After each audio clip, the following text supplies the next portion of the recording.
how does a Blink song come into existence? What's the first thing that happens in the group? It could be anything. It happens so many different ways. Like on this new album, it could be a start that Tom has and he's just like, I have this riff.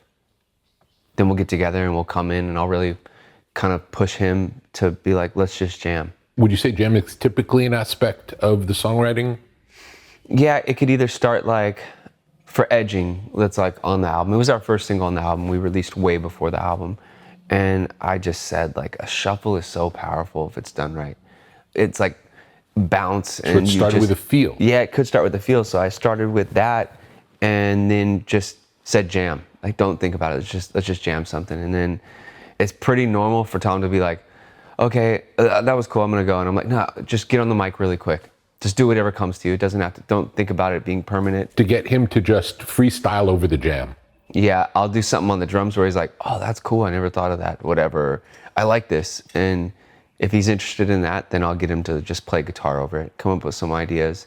And then I'll do that for a couple ideas, and then I'll find these snippets of things that I really, really love that I think are special. I'm like, go in there and just give me any melody, whatever that you have or whatever comes to mind. And then from there.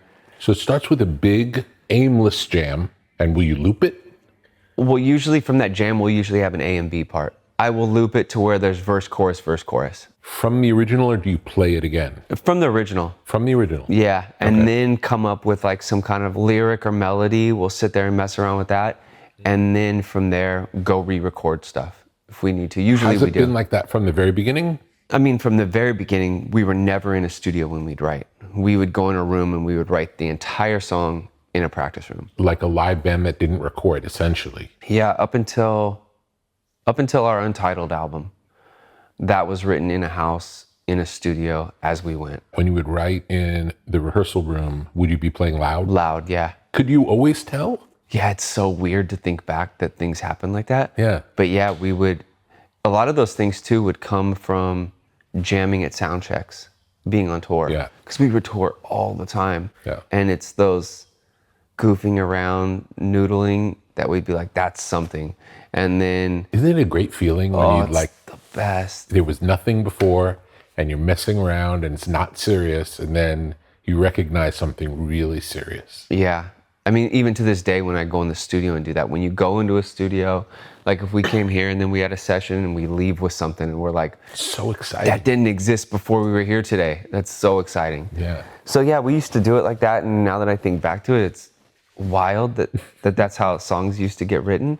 Yeah, I think like it's really important for a bunch of songs to start a bunch of different ways. Like on this album, there was times where it's the first time I ever produced a Blink album.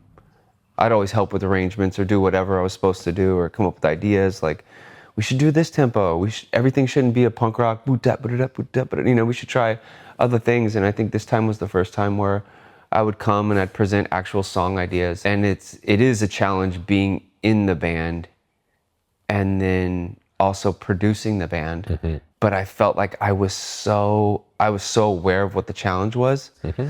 I had really sat around and thought about both scenarios and was able to really think about meaningful, profound things that we would write about that were really, really sincere to our band. Like writing about how dysfunctional our band is, or it takes like one of us to almost die for us to get back together, or to record an album, or to tour. So I feel like writing stuff like that and like really touching on those kind of sensitive subjects were so powerful with this album because we lived through it. Our fans watched us live through it, and just the most humiliating times of the band, like we've written about. And I think it's just been so cool for us to share that with them and then also be able to relate to it. Yeah. You know? It must be really freeing. Yeah. Rather than going in, I've been in a lot of sessions. I used to just kind of be like, yeah, I'll be in the room. I'm down to be in this session. I'm down to do whatever. And I would see some sessions where it's just like, we're just trying to write a hit song. The subject matter and the concept of the song has nothing to do with an artist. Mm. And those are not as special and don't like hit me like these ones do. And And I didn't even know songs got written like that until I was in those like kind of rooms, you know? Yeah.